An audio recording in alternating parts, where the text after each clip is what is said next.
I'm on. There we go. Um, I know we need the rain, but did it have to rain while I'm jogging? For those of you who don't think we should jog, um, that's just another excuse why you can give for not jogging.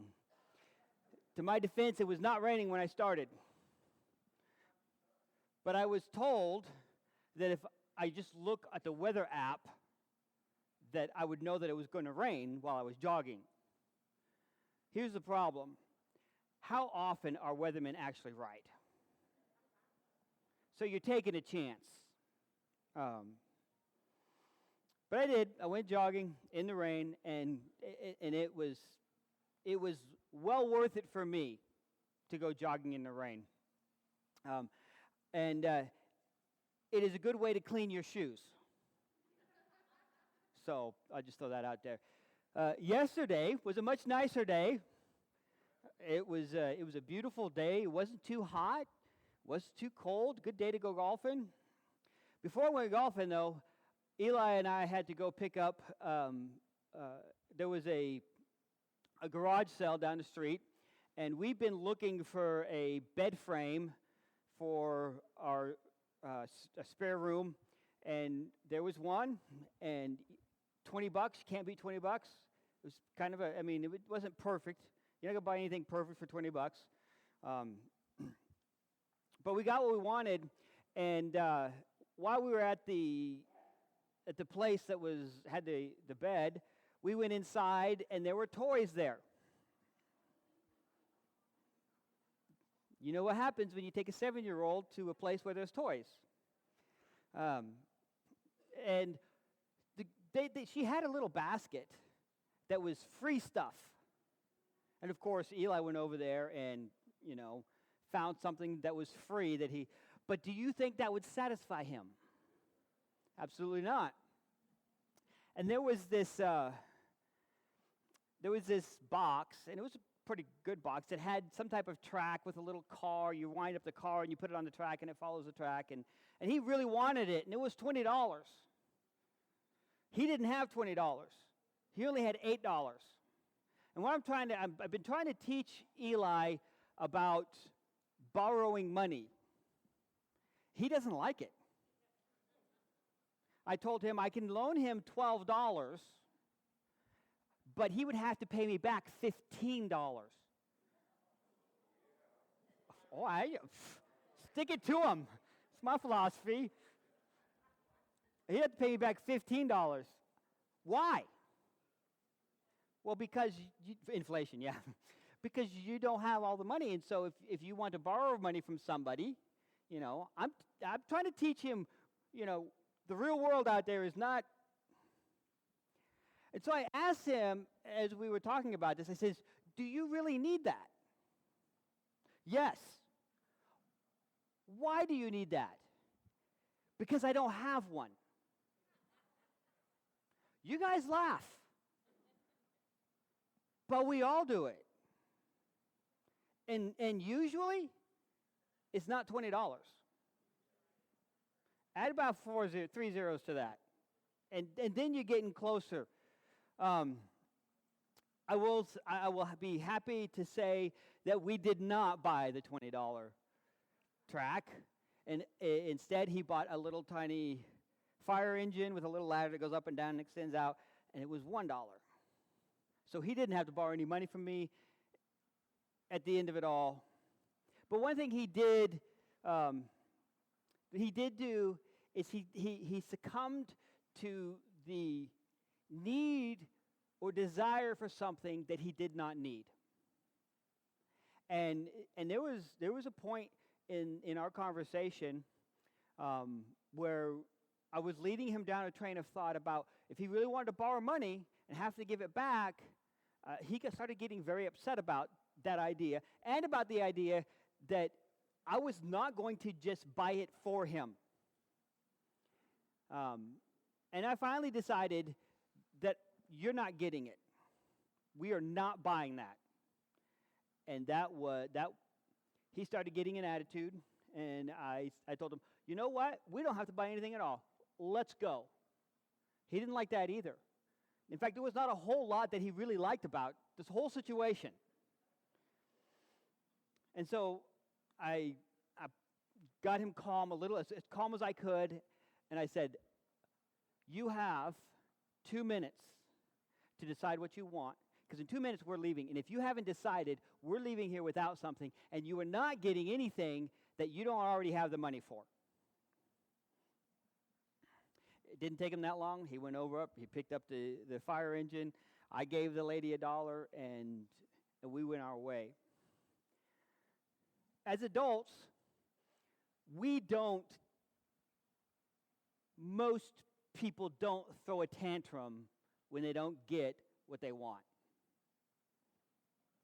They don't. I mean, sometimes you'll have an adult who does. Actually, you can see them throwing a tantrum. But usually, most adults, they realize if they don't get what they want, they might be mad about it. Some even might cry about it. But typically, we could learn to deal with these things. The problem that a lot of us deal with isn't how we deal with what we don't get. It's how we deal with what we really, really want and actually fight to get. And I have been around long enough to know that most of the things that we fight for, and I'm specifically talking about in our culture, in our society, typically the things we fight for are so far from a necessity that we shouldn't even need to be considering how hard we should fight for it. But we succumb to that desire, that need, as we see it. When I use the word need, it says we see it. And what we end up doing is we end up living a less than enjoyable life because we are fighting for things that we don't really need. There's this old phrase, keeping up with the Joneses.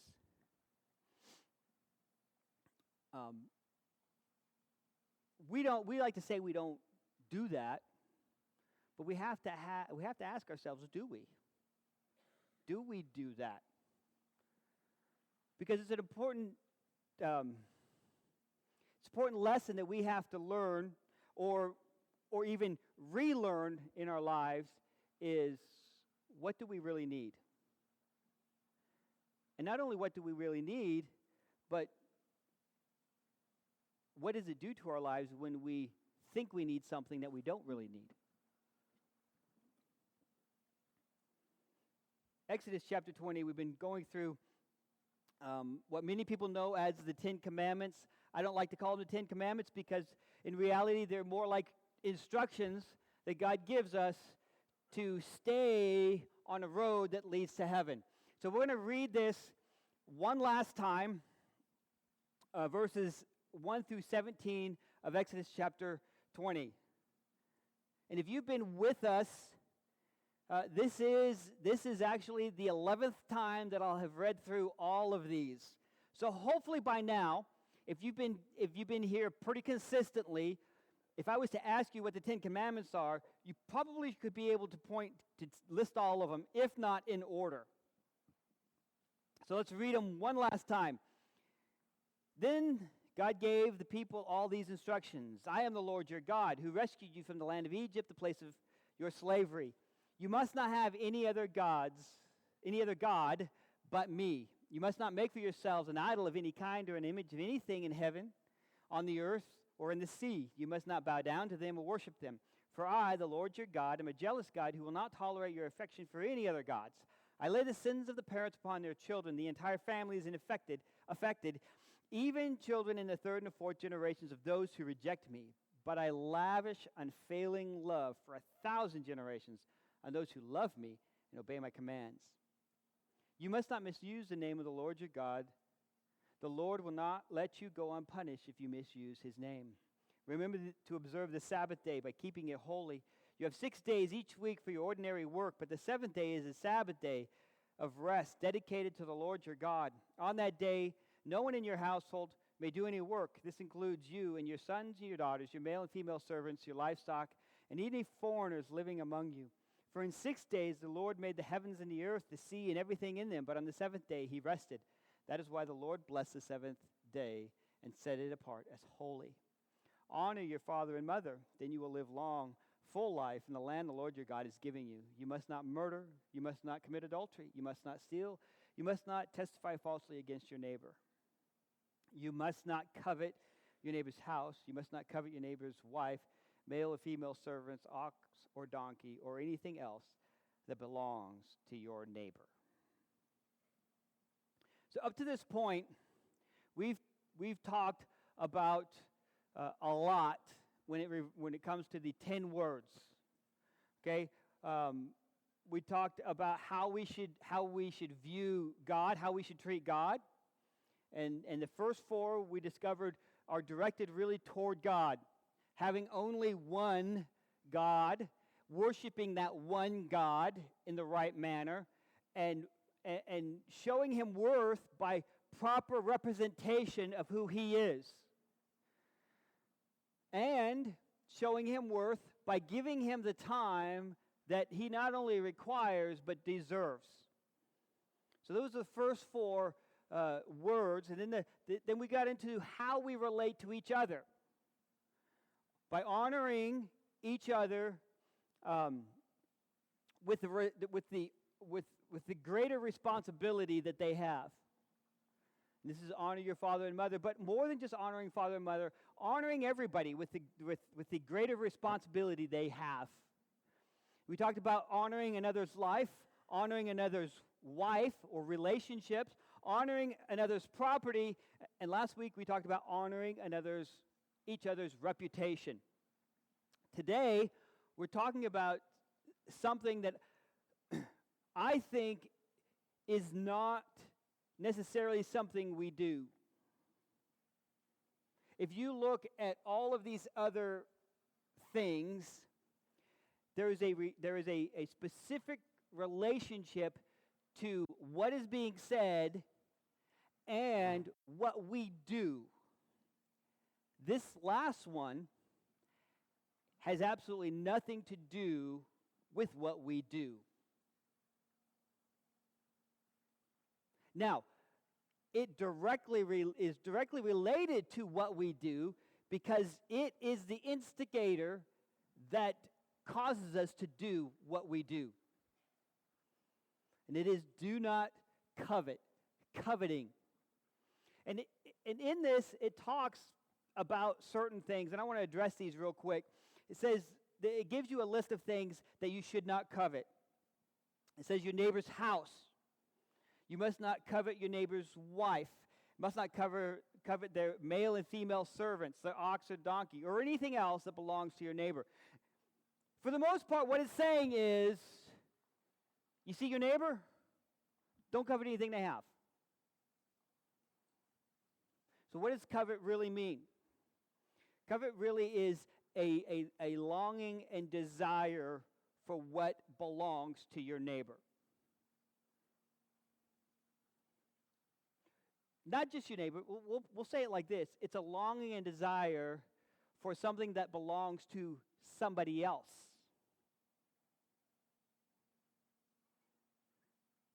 You notice, doesn't say anything about women coveting another woman's husband. And there's a lot to be said about that. I just don't have time to get into that. To say this, it's about what belongs to somebody else. And in this culture, you understand that a wife belongs to her husband. And though it doesn't say here, the husband belongs to the wife. How do I know that? Because the two become one flesh.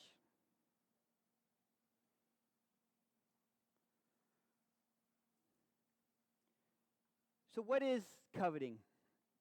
Is there anything about it that we give into? Is there anything about it that we suffer from? What about how we overcome coveting? It's probably safe to say that everybody in this room, maybe in fact everybody watching online, or anybody who ever hears this message after this point, safe to say that you have succumbed to coveting. You have given in to coveting. It is actually promoted in our society, coveting is. If you watch commercials, the commercials will try to get you to buy something you don't need. And if you want to be a good businessman, if you want to make lots of money, you have to get people to buy what they don't need. Makes sense. I had a pastor tell me at one time that a good preacher is the best salesman. Because what a good salesman does is convinces the person that they're trying to sell something to, convinces them that they need whatever it is you're selling.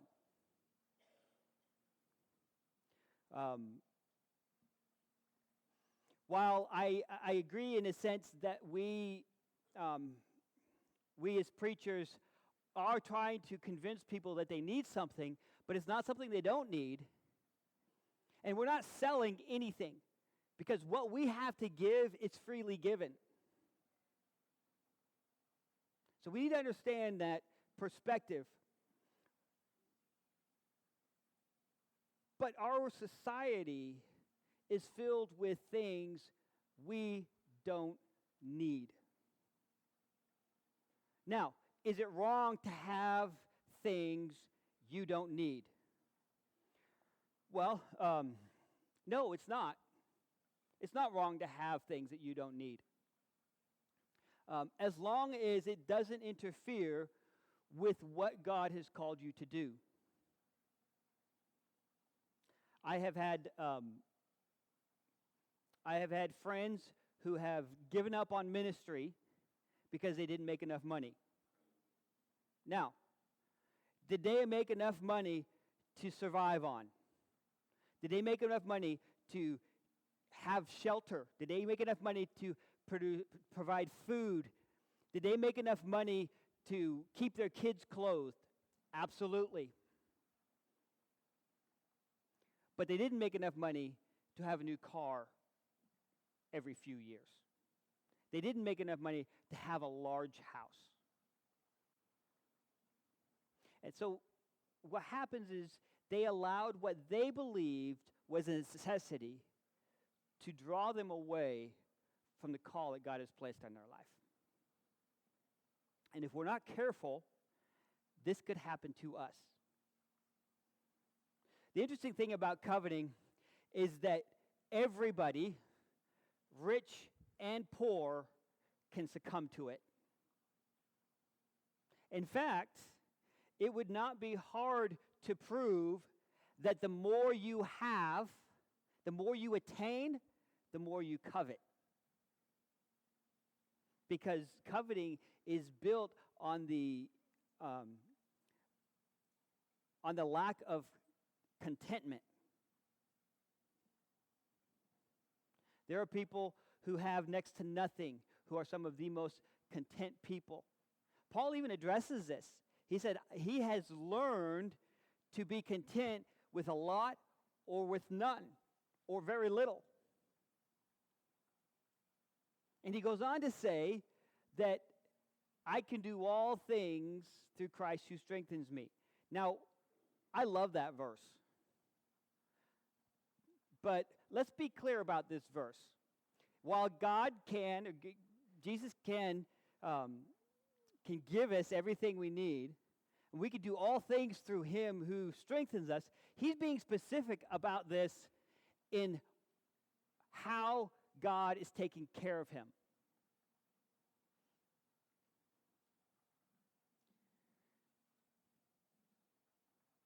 We have to evaluate our lives in dealing with whether we think we are coveting or not. We have to evaluate our lives and find out, is what we need really a need, or is it just something to make our life better, a want? There are very few people who live in America. I've talked about this in the past. Very few people who live in America who do not have what they need. And if they don't have what they need, chances are they can go somewhere and get it. Homeless people. For the most part, there's a place they can go to get food. There's a place they can go to get shelter. And we complain that our house isn't big enough. I saw this cartoon, I think it was on Facebook, and it was a guy walking with the little thought bubbles, and he's dreaming of a bicycle. And then there's a guy riding a bicycle, and he has little thought bubbles, and he's dreaming of a car. And then there's a guy in a car, and he has little thought bubbles, and he's dreaming of an airplane. Where does it stop?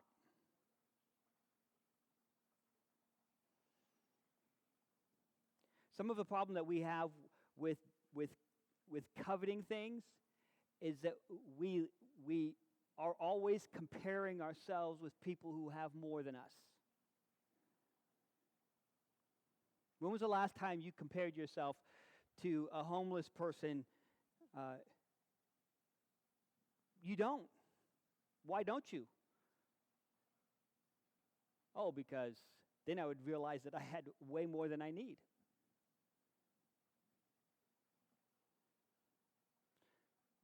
There are 4 questions that we can ask when it comes to evaluating coveting in our life. And honestly, I really debated on how I wanted to go about this message, because coveting is not one of those easy subjects to talk about. And here's why. Because it's so hard to define. So hard to define. If you look at all of these other words in the 10 words that we've gone through, every one of them can be evaluated by what you see. Even honoring your mother and father. You can perceive whether they honor their mother and father by their actions. Now, again, it comes from the heart, so in reality, they could do the right actions and not really honoring their mother and father. So there is that. But all of the other ones, don't murder, you can pretty much see when somebody's murdering somebody else. There's visual evidence there. Stealing, yep. There are some people who are really good at stealing and get away with it. But for the most part, it could be seen. All of them. Even honoring the Sabbath. Giving God the time He deserves. That's something to be seen. Coveting, on the other hand, you can't see it. Sometimes you can see the evidence of it if you're perceptive. But in reality, the only person that can see it is God. And so it's so hard sometimes for us to see it in ourselves. And this is why it's so hard. Because you can't just assume that because somebody buys something they don't need, you can't assume that they're coveting. And you can't assume that just because somebody doesn't have something, that they're not coveting. I have a golf cart, and nice golf cart. Gets me where I want to go on the golf course. Sometimes it gets me where I want to go around town. Is it brand new? Absolutely not.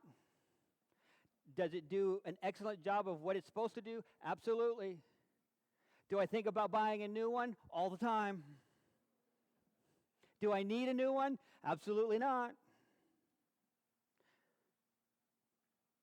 Is that coveting?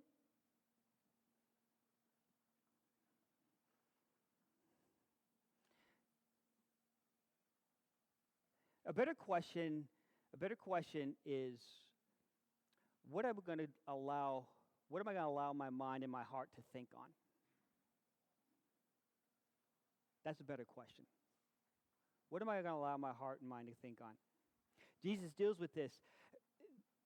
I think it's not an accident that this is the last one of the 10 words, because it is kind of a summary of where all of the other ones begin. When you kill somebody else, when you murder somebody else, chances are there is some form of coveting that takes place. You kill them because they have something you want. Whether it's a possession, whether it's respect. You steal something, you're not Robin Hood. You don't steal it and give it to the poor. You steal it and give it to yourself. Now, you may think you're poor. Adultery, you desire what somebody else has for self-gratification. And so this last one kind of helps us get at the root of the problem: our heart, our mind. Jesus understood that, because over the course of the last couple of weeks, I've talked about what Jesus has said about murder. I've talked about what Jesus has said about adultery. It's about what happens in the heart.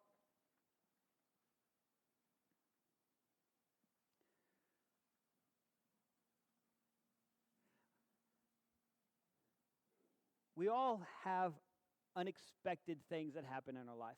An unplanned event. I talked about this a couple of weeks ago. An unplanned event. It's an unplanned because we don't know what's happening, and it just happens. Okay? And then we have an emotional response. And there's a process that goes through. I talked about this with murder. I talked about this with adultery. There's this process. There's this unplanned event, and there's emotional response. And we don't have control over those.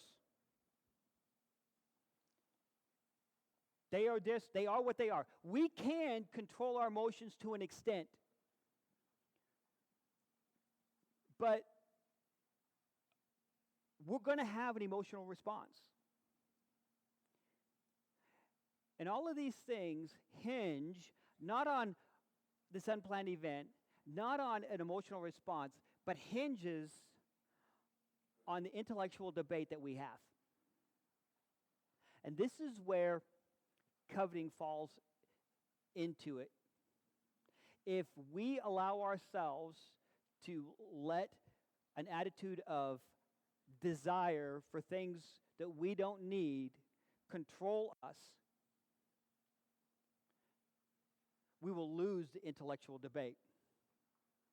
And as I mentioned the last couple of weeks ago before, when we lose the intellectual debate, it will lead to words we should not say and actions we should not do. So, how do we determine whether we're dealing with coveting, and how do we learn to overcome if we find ourselves in a situation where we're coveting? I want to look at 4 questions I think might help us out in this. 4 questions that we can ask ourselves, and the answer will help us determine whether we're coveting or not. The first question we can ask ourselves is, do we love the things of the world, or do we use the things of the world?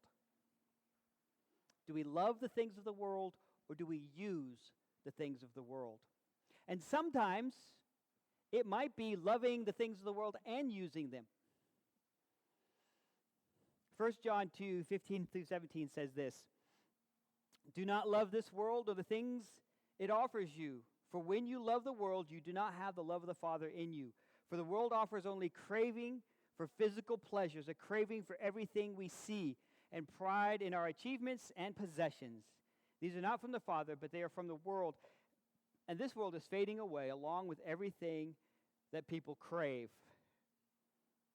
But anyone who does what pleases the Father will live forever. I don't know if you guys remember a while back, but in the midst of a message, I made a statement, and I've had a couple people comment on the statement that I made. I'm going to say it again, and if you have comments, I welcome them, just not right now. And that is this: everything that is not eternal is a tool to be used. Everything that is not eternal is a tool to be used. I'm going to leave dogs out of it this time, because last time I talked about dogs not going to heaven, I got some backlash from it. Think about things that are not eternal. Some of you guys you guys know this story. Think about things that are not eternal.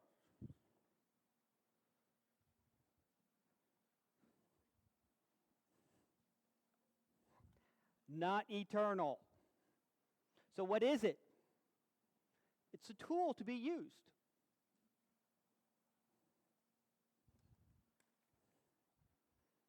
This is not living water, by the way, because the living water is eternal, but not eternal. So what is it? Tool to be used. Drums. Waterfall. Exit sign. You name it. If it's not eternal, it's a tool to be used. The problem comes in is when we crave things that are made and not the maker of these things.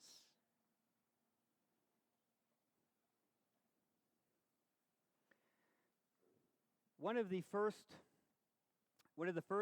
birthday gifts, I think it was the first birthday gift that I gave Jeanette. I don't think I gave it to her on her birthday because I made it and I wasn't done with it yet when her birthday came, because I'd only known her for 5 days before her birthday was there. And so I gave it to her, and it was this little kind of box. You pulled the side out. It looked like a book. You pulled the side out, and it was a little container you could put stuff in. I put stuff on the outside and stained it and made it look really, really pretty and really cool. And I gave it to her. And it was a gift.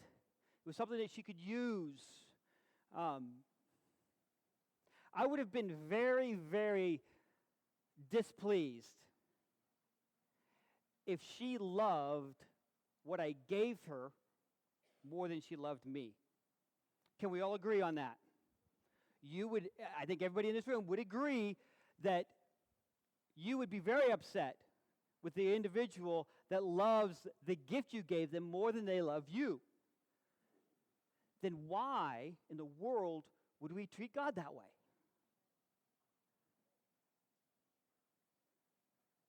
Now, I'm not saying that to say I love to go golfing is wrong. Some of you, I love my car. Some of you, I love my house. Throw it out there. But we have to ask the question, is it the item that we really love? Or is it what that item gives us? Is it the item itself or what that item gives us that we really love? I go and play golf. You know what? If it was the playing of golf that I really loved, then I would be really happy no matter what my score is. And let's be honest. When I get home and my wife says, "How'd you do?"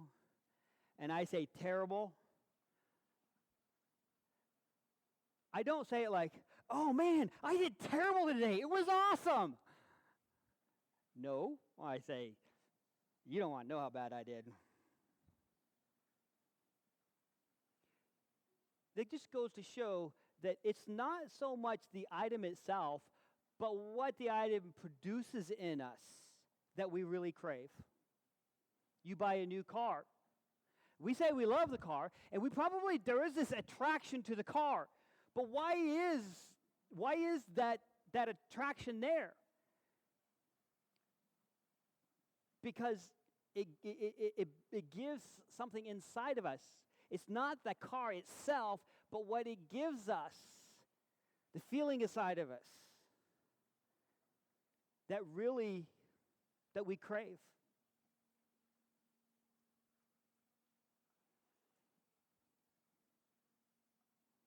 Do you love the things of the world, or do you use the things of the world?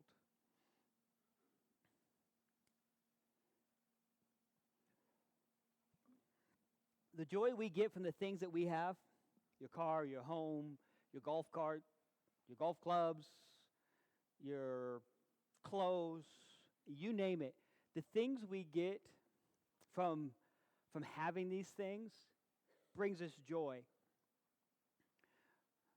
But that joy is not the kind of joy that is going to last. And here's why. Because will you receive that joy when that particular item is gone?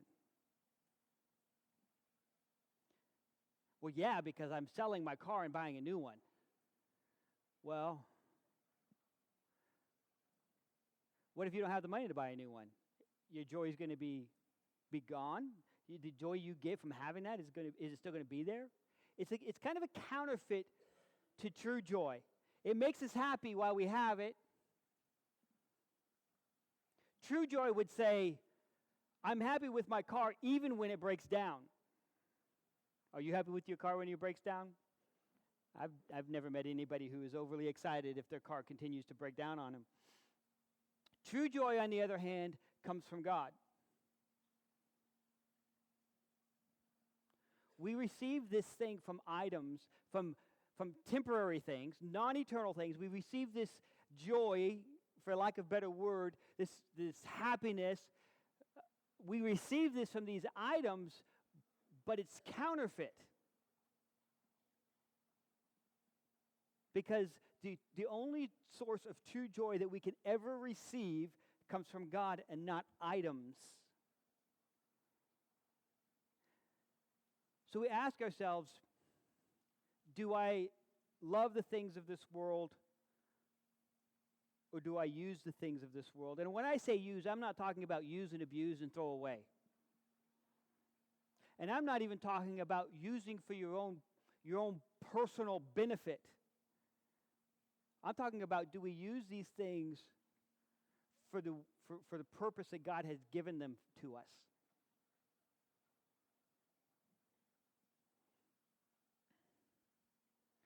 So do you love the things of the world, or do you use the things of the world? The next question we have to ask is, what corner of your mind does God occupy? Or what corner of your mind do your possessions occupy? I've heard pastors say, people in general say, I have the things of God in the forefront of my mind. And I dislike that. And there's a reason why. Because the Bible seems to indicate that is a poor way of living a Christian lifestyle. Well, how can you say that, Pastor Steve? Love the Lord your God with all of your heart, with all of your soul, and all of your... Are you sure it doesn't say love the Lord your God with part of your whole heart and the forefront of your mind, and then whatever strength you have left? What part of your mind does God occupy? Well, I got work over here, and I got my hobbies over here, and I got my family over here, and I got God over here. And God's got this part. He has the biggest section of my mind, so I'm okay. That's not loving God with all of your mind.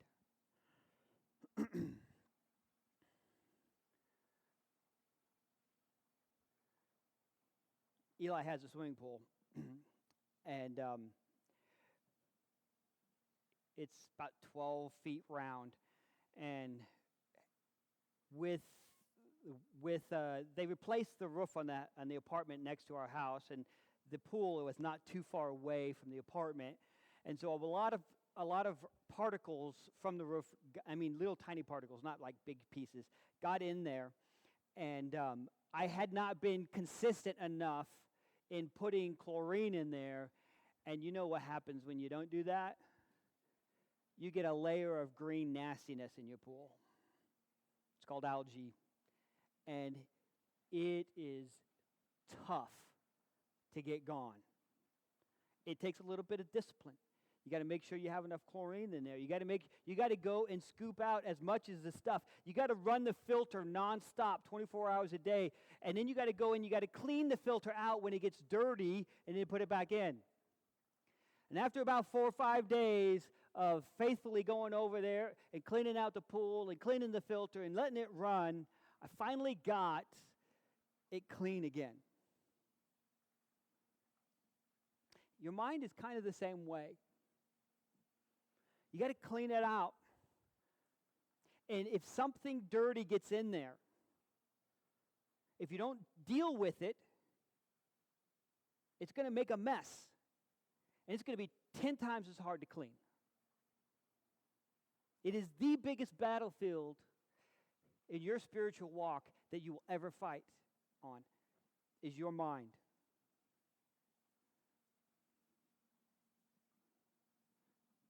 What part does he occupy in your mind?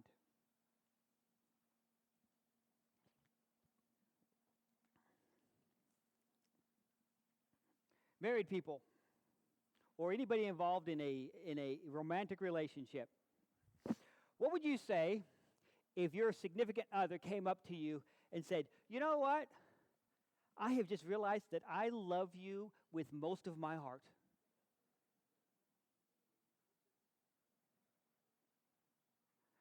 You need to find yourself a new person to love, because I want somebody who loves me with all of their heart.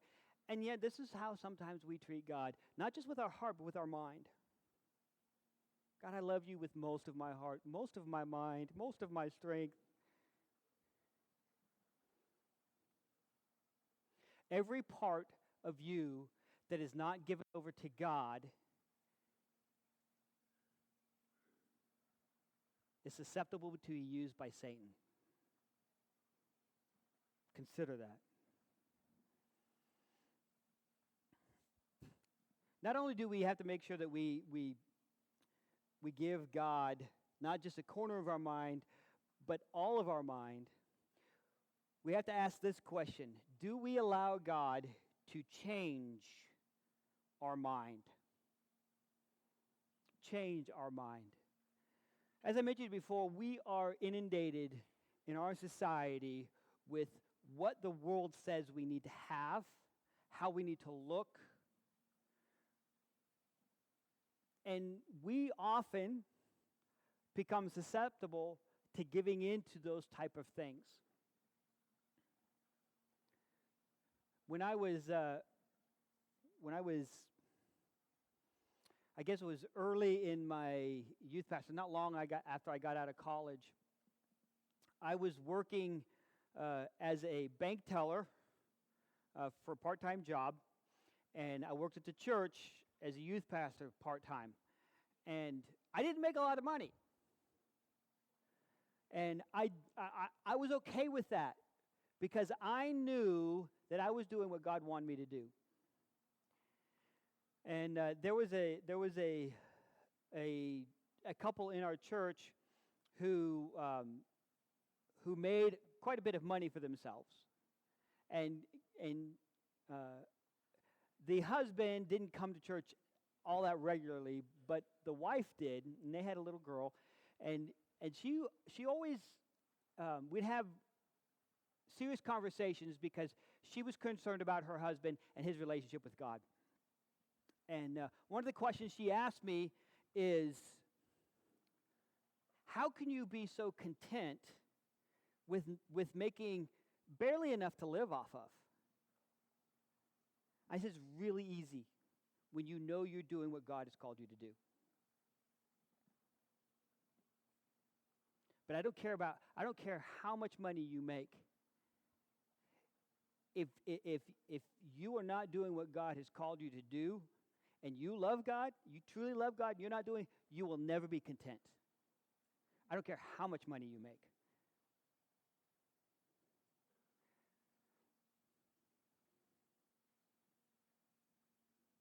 Romans chapter 12, verses 1 and 2 says, "And so, dear brothers and sisters, I plead with you to give your bodies to God because of all he has done for you. Let them be a living and holy sacrifice, the kind he will find acceptable. This is truly the way to worship him. Don't copy the behaviors and customs of this world, but let God transform you into a new person by changing the way you think. Then you will learn to know God's will for you, which is good and pleasing and perfect." You can only find God's will for you if you are willing to let him change the way you think. If you are thinking the way the world thinks, you will never be able to truly fulfill the way, what God has called you to do.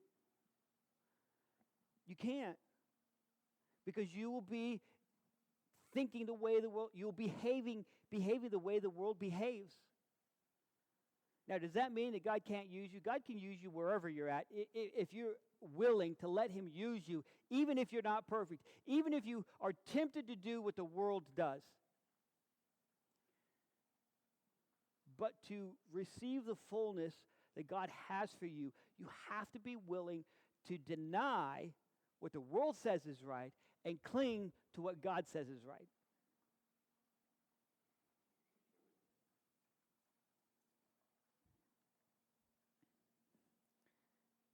And if you've ever said, "I just can't,"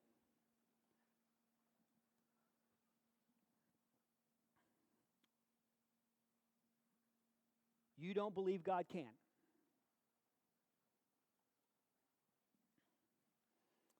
We got to allow God to change our mind. And the last question, and I think this is the really the crux of covetousness in our hearts and our lives. And it's twofold. How much of your heart and mind is given to generosity and gratitude? Generosity helps us focus on how we can give, not what we can get. And gratitude helps us focus on what we have instead of what we don't have. The first is gratitude. Gratitude is a lost art.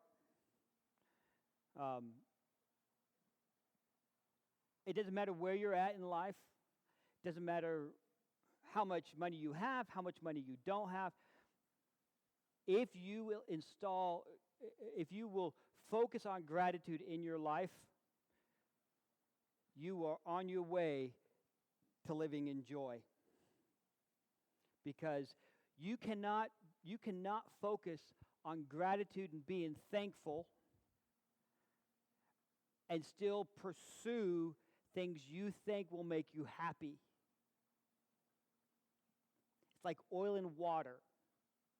You can have one, you put the other one on there, it's not going to mix with it.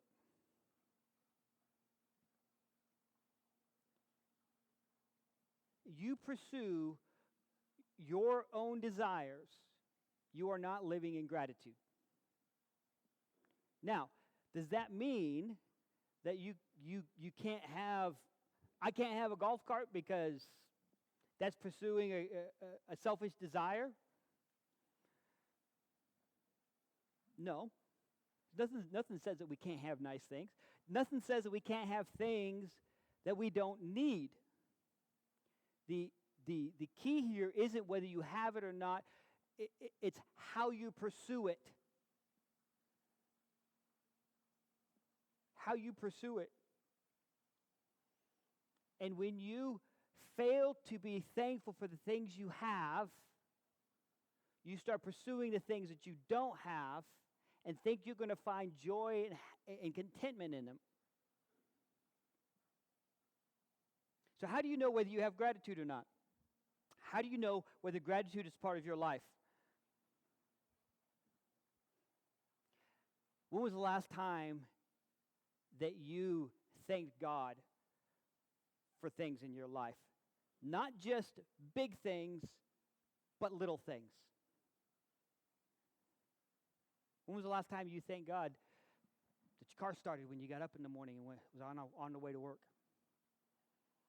When was the last time you thanked God that you had plenty of food? Most of us, probably with what is in our the cabinets at home, with the food in our cabinets, we could probably last at a minimum a couple of weeks without starving to death, at the very least. When was the last time we thanked God for that? When was the last time we thanked God for having a job? We're really quick to complain about our jobs. And there are some people who have jobs that are just tough. They're rough.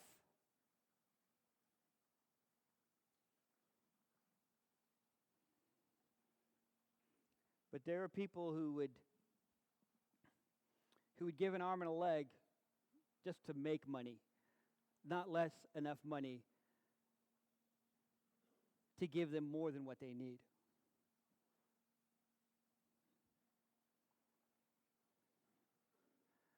We have to instill in our lives gratitude, and not just saying thank you every once in a while.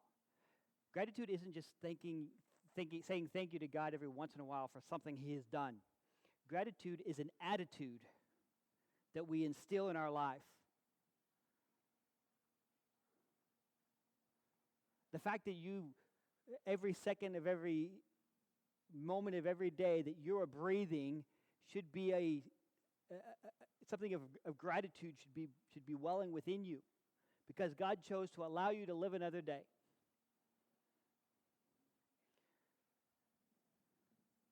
We have to have gratitude as an attitude, because it'll help us focus on what we have and not on what we don't have.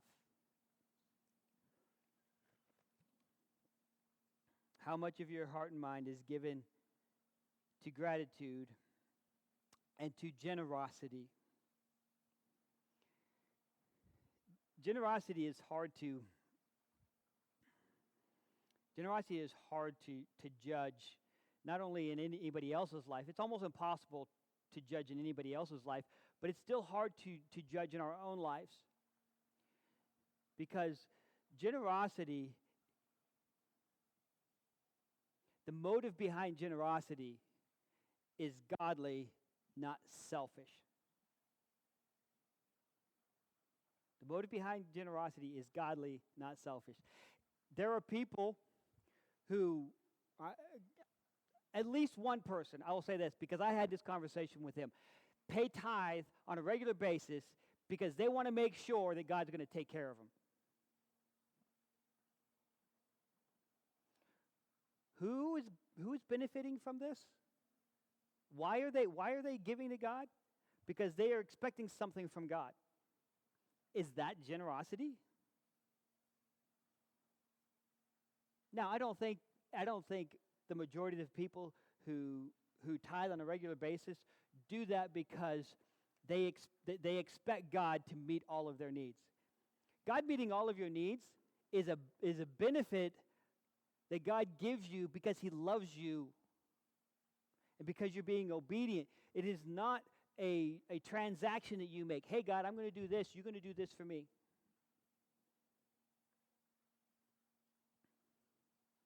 Generosity isn't doing what is expected. We are in the process with Eli of teaching him to be generous. And he's really good because Eli is driven by pleasing people. He's a people person. I don't know where he got that from. Probably me. Well, my wife is too, I guess. So, if you are willing to tell him good job, he's willing to do more for you. But he will do things for you even if you don't tell him a good job, because he's trying to please you. Now, he gets more excited when you tell him good job, and when you tell him good job, he'll do even more. But the motivation isn't about what he's going to receive. Sometimes it is, and you can tell when it is, because he will ask you before he does it, are you going to pay me for this?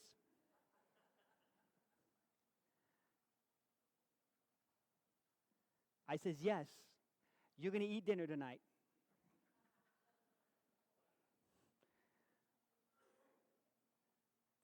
But there's a part of him who just wants to do it out of love.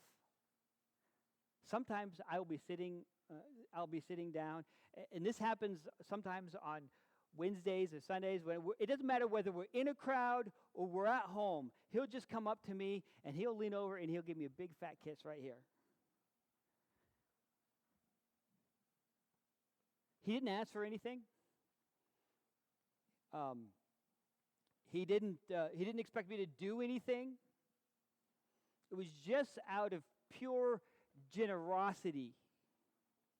There was no expectation.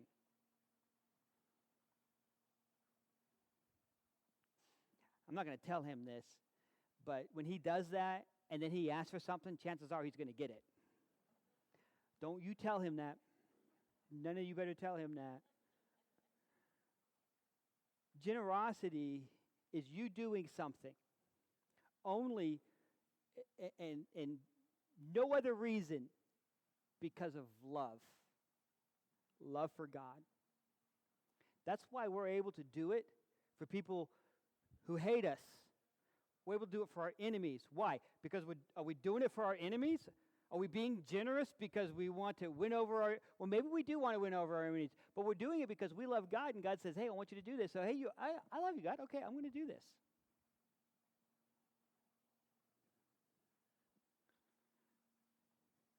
If I was going to find something that was the opposite of coveting, being generous would be it. Because being generous isn't so much an action, although it leads to an action. It is a heart issue. The same with being coveting. It's a heart issue. Now, it can be seen sometimes by the way you act, but it's a heart issue.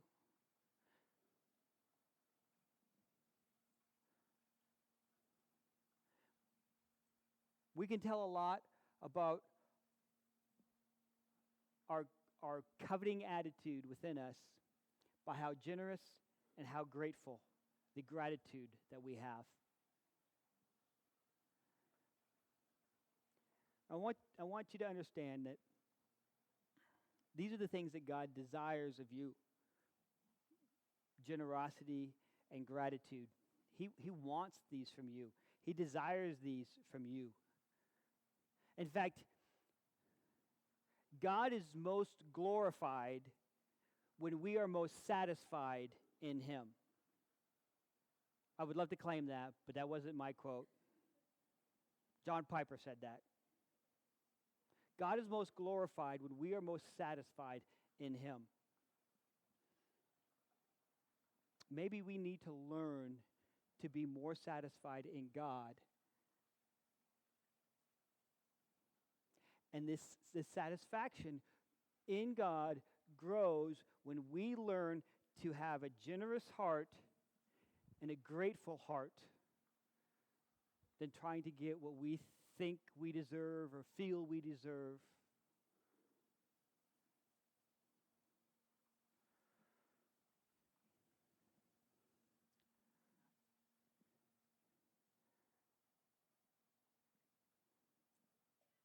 I want God to do amazing things in your life. For that to happen, you have to really, the more you give over to Him, the more He can do in you. The less you give over to Him, the less He can do in you. So as we close in prayer, I want you to evaluate in every aspect, every part of your life that you have failed to give over to Him. Now's the time to do it. Because He has so much more for you than what you have right now. He has so much more for you than what you think you're doing to please Him right now. Heavenly Father, we love you. We thank you. You see our lives.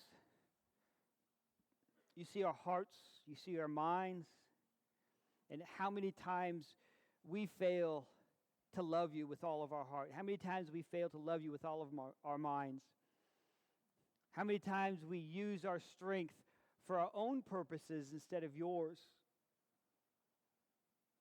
Forgive us. Forgive us, Lord. Help us to look at our lives.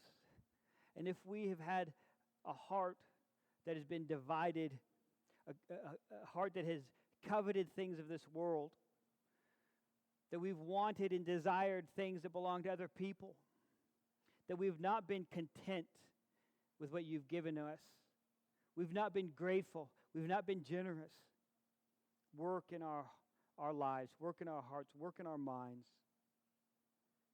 For we know that your joy, your peace, your love, we find in its fullest when we give these things over to you. We do love you.